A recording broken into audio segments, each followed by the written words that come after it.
Hello everyone. On my last video I was doing some work to this guitar. Took it all apart, removed the fretboard, did some sanding on the top, and added a bunch of boards. Actually, I planed off some of the wood in the back and then added a bunch of black walnut boards to the back. And I know it looks horrible right now. But today we're going to go over to the bandsaw. We're going to cut off some of the excess from the back. We're going to grab an air sander, sand off the edges, give everything nice and true again, do a little bit of routing, and make this thing look like a guitar again. Have the bandsaw set up. I'm getting ready to turn it on and cut off some of the excess, and then we will grab the sander and make everything fit appropriately.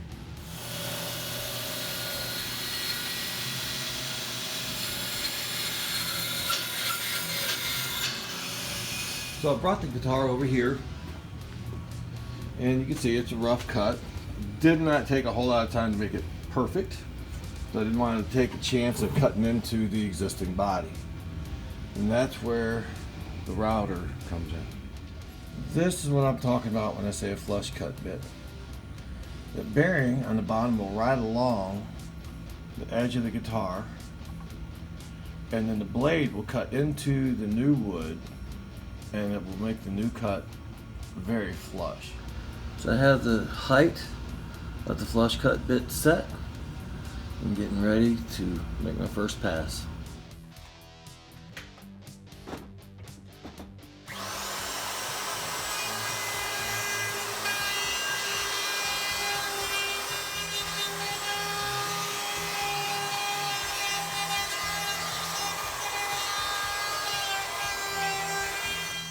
You can see how that flush cut bit just followed the contours of the guitar, making this nice and flush. But what I'm going to do, just to be on the safe side, I'm going to go ahead and raise the bit up instead of relying on the roundover. I'm going to go ahead and raise the bit, cut this lip off, and then lower it back down and take another pass around the bottom.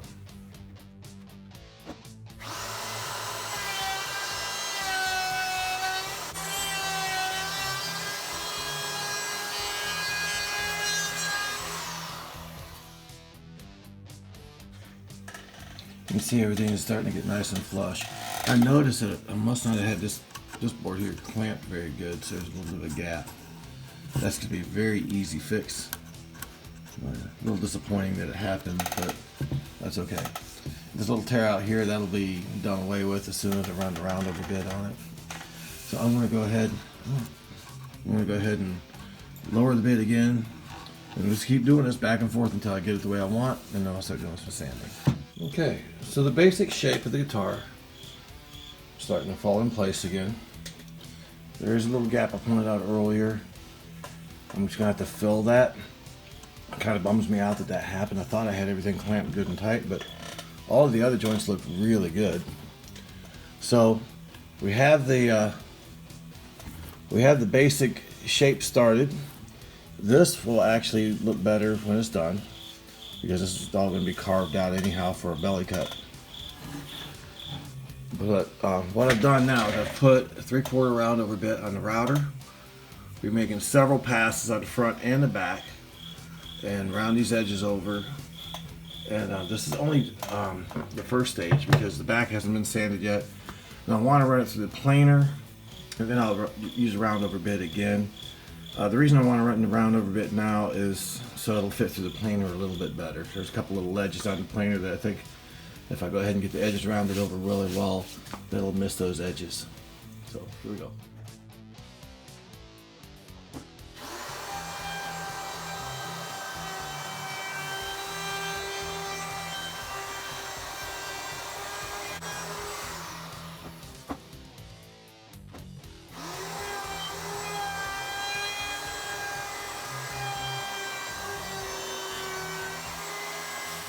The edges are rounded over nicely.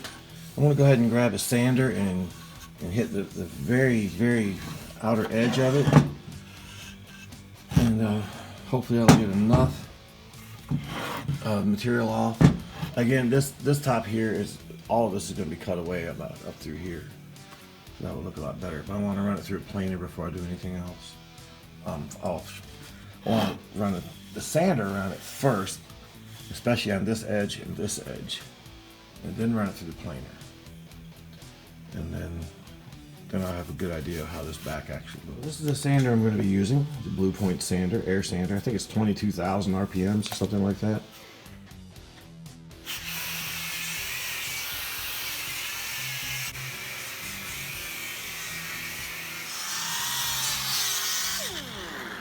I've got the edges sanded down pretty good. Still have some more work to do, especially up in this area here.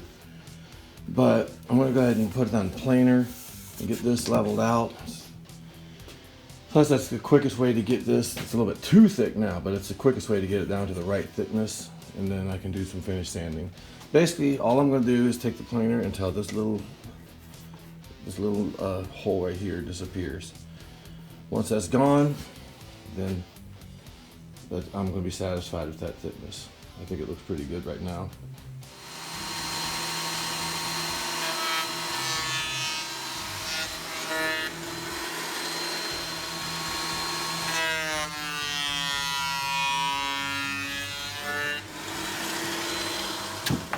Cleaned out very nicely. The joints very nice and tight.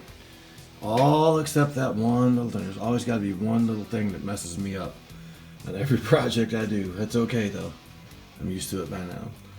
So what I'm going to do now is I'm going to grab the random orbit sander and just do a quick pass on the back of it, get it nice and smooth. I might flip it over and do another pass on the top.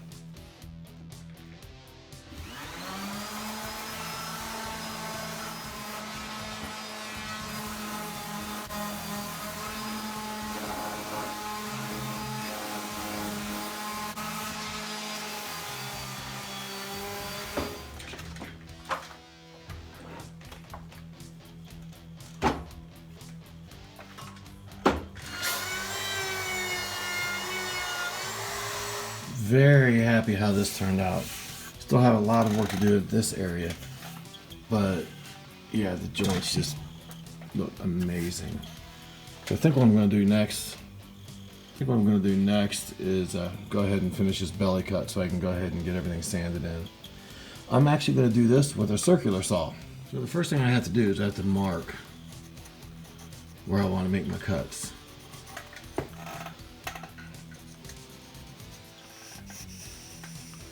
Just a rough cut. So I've set the depth of my circular saw to coincide with the original depth of the original belly cut. Now what's going to end up happening up here is I'm going to have to extend the belly cut a little bit farther than I wanted to, but I'm going to see what I can do to make it blend fairly decent. I'll probably start cutting back here somewhere and over here and get a good idea how it's going to look.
Okay, got the belly cut done. For some reason, it looks like that board didn't set down consistently all the way across. It's really good and tight right here. It's good and tight there, but right in this area here, it's not quite as tight.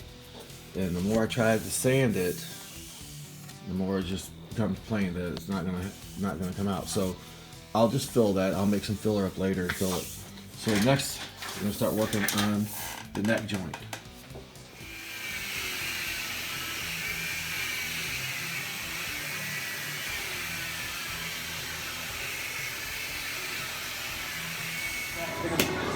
grinder for this.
So far today, I'm very happy at how everything has turned out.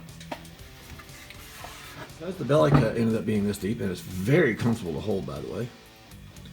Because that belly cut ended up being so deep, I've decided to go ahead and make this relief just a little bit more drastic, just to kind of go along with that deeper belly cut.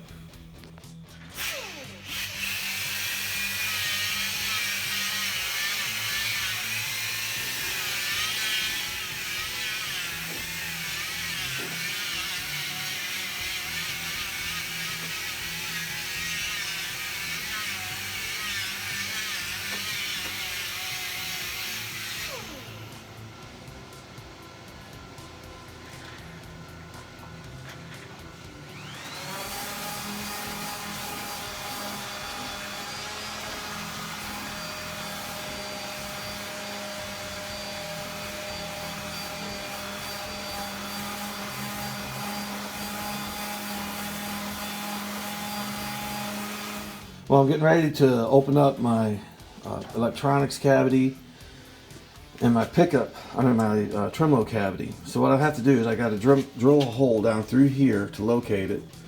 And I should be able to use a flush cut router bit to open that tremolo cavity back up. The electronics cavity has to be go about a little bit differently, because I have to use a smaller drill bit to go through there.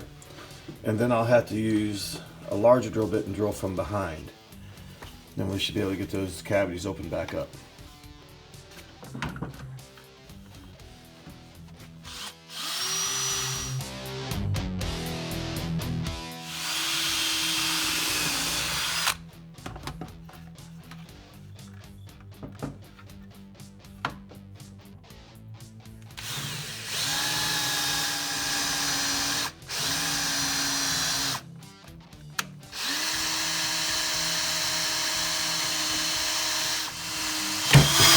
Exactly what I wanted to avoid, but it didn't hurt it.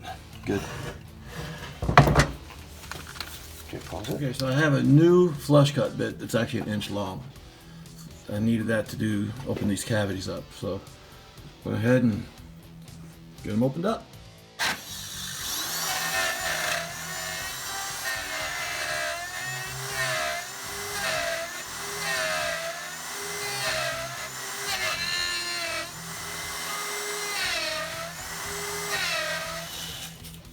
Is it supposed to tear out like that? I don't care if it tears out. I've never seen that bit tear out like that before. It's because I'm doing a big cut with it. Alright.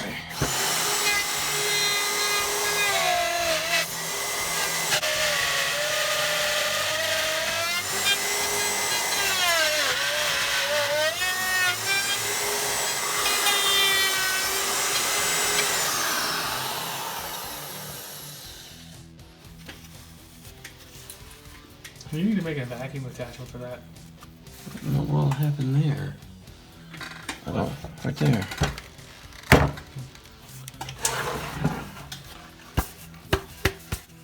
Got the electronics cavity and the tremolo cavity opened back up again. And in the process, the flush cut bit that I was using got into this little cavity right there and opened this little notch up. So I decided I was going to make it look like it was done on purpose, and I put this little bevel in. That way, when you put the cover on, which would be really hard to grab unless you got to hold a fingernail or a screwdriver, now you can just reach in there and pop it out. So I'm going to have to make a new tremolo cover. Because I'd like to have it recessed, and the other one is all rounded over and everything. So I'll have to get that built, get that installed. That'll be at another time. Now it's time to address some of the problem areas. This one here that we've discussed throughout this video. There's another spot right there, a little gap. This I think might sand out, but I'm going to go ahead and put some putty in it there anyhow. There's a couple of areas around the guitar that's just going to need some filler. Right there's going to need some. That's going to need some. And then just to let you know, and all the sanding and all the work and everything, these holes right here were holes that I had filled in on the original build. And you would have never noticed it if I hadn't pointed them out. Plus I need to fill in the holes where the strap locks were right there, and then there's another hole that had uncovered. There's another spot right here. I don't know if you can see it. That's got to be fixed. So yeah, I'm gonna go ahead and make up some putty. And you would think with all the sawdust and stuff I have laying around, that would be good for putty, but I need this putty to be very, very, very fine. So what I'm going to do is I'm going to take this block of black walnut and the sander, and I'm going to make a bunch of very fine sawdust.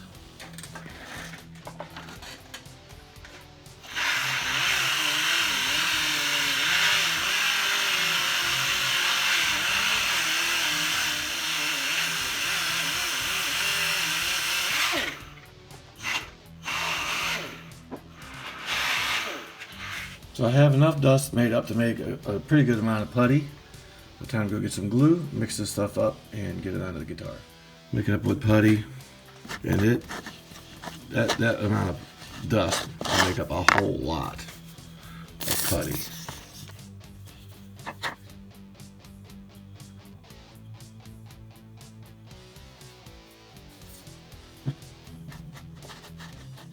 There's my nice gooey putty. And we're just going to take and apply some of this to some of these problem areas. Try to push it up in there real nice and far and deep. That's why I wanted the fine powder for this putty. Because, I mean, I could have used some of the bigger chunks that came off the router and stuff, or off the wood planer. I've made that as well, and it works good too. Problem is it doesn't really work well in really fine, tight areas like these, like little bitty pinholes and wood bore holes and stuff like that. This stuff gets right in there where it needs to be, and a little bit goes a long way.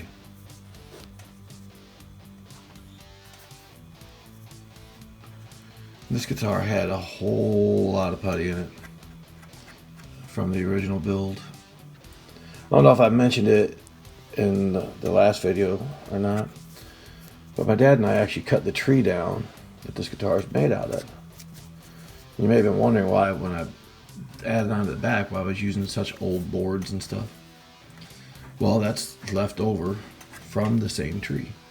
At least I think it is. It could have been another one that we had processed, but nevertheless it was still wood that that my dad and I had processed and taken to a sawmill and had cut. Now, I did build another guitar one time out of locust that was literally firewood. And I want to do a little bit of work on it too. That guitar turned out really good. There's only just a couple of minor things I want to do to it. Nothing as invasive as this.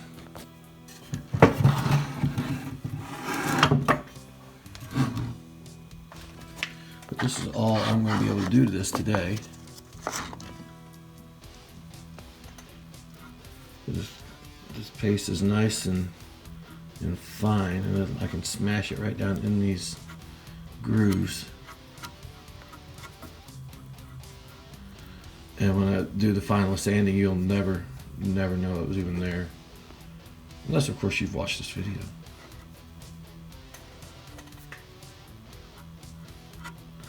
And again, woodworkers, luthiers, and probably many of other people are probably thinking, man, it's never hold together. I can tell you from experience, this guitar has gotten a whole lot of issues like this on its initial build, and it has held together remarkably for the 10 years. And the only reason it needed to be pulled apart was I didn't make the neck. I cut the fretboard a little bit too short, and it allowed the nut to rock when using the tremolo, and it eventually came loose. I could have easily fixed that without tearing everything apart, but I wanted to address some other issues that were bothering me about the guitar, and I figured I might as well go ahead and fix all of the issues while I'm at it. Now, I have built guitars where I didn't have to do all this extra puttying and everything. You buy really good quality lumber to start with, and a lot of this filling is unnecessary. You get the right size wood to begin with, and you don't have to laminate so many pieces together. And the overall quality of the build turns out a lot better. I built a bass, a 6-string bass, out of red oak that I bought at Lowe's. And it's one of my favorite basses. It sounds amazing. It stays in tune. It plays just as good as, I have some very high-end basses, and it plays almost as good as them. And I'm not saying that my build quality is as good. There's no way. But it plays as good. It sounds as good.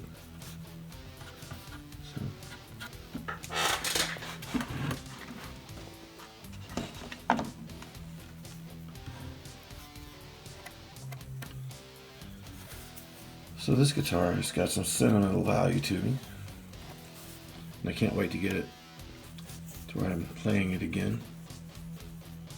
Anxious to find out what's going to happen with the tone after adding more wood to the back, making it a little bit thicker. Don't know if it's going to affect it a whole lot or not. Probably not, but it might. It might darken up the tone a little bit.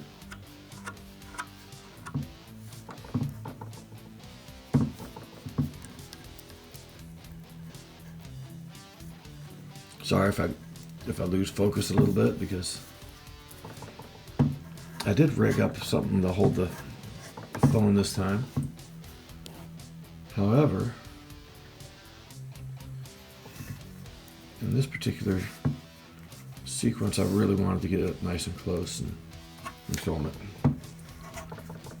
Or record it. Don't use film anymore, obviously. This is all being shot on an iPhone.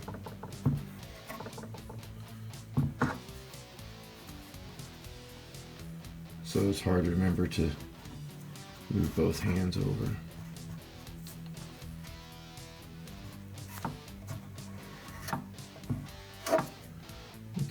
I'm just going to scrape off the excess.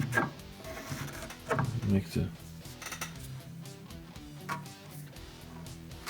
the sanding go a little bit easier. Let it set for just a few minutes and do just a light sanding on it, and then let it set overnight to cure up. Right, putty's beginning to dry a little bit, so I want to remove some of it right now before it sets up too much. I'm just going to use a random orbit sander for that.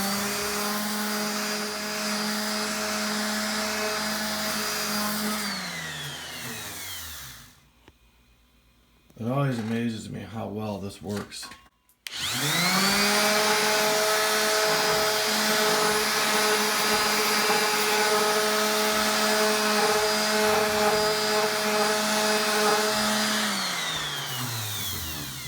Disappear. So I'm gonna have to free up both hands and get this stuff sanded off of there. Sometimes you can't get the power tools in, and you just have to sand by hand.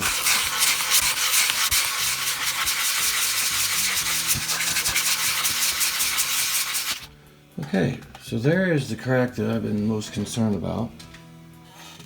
And as you can see, it's gone. And there's the other one. And all the little nooks and crannies and stuff that I put the putty in have essentially disappeared. Now there's a lot more sanding that's going to be happening on this. Because of the Danish oil finish I'm going to be putting on it, there's a lot of sanding that will be happening. There'll be some wet sanding with the Danish oil. It's quite a process. So the next thing to do is the neck. Well, I can't really sand on the neck until the fretboard is installed. So on the next video, we will be building the fretboard and gluing it in place. And then after that is cured, then we'll start getting that lacquer off of the neck. I can't risk sanding it now because the neck is near perfect right here. And if I do any sanding on that without a fretboard on there, it's going to ruin the neck. I'll most likely use paint remover to get that lacquer off of there. And that way I can just very mild sanding by hand only to get that lacquer off. And I may just leave, I'm definitely leaving the lacquer on the top of the headstock, but I might leave the lacquer on the entire headstock and just use some masking tape to protect it. Because I want to be as gentle on that neck as I possibly can. For all intents and purposes, the body is done. Just waiting for the finish.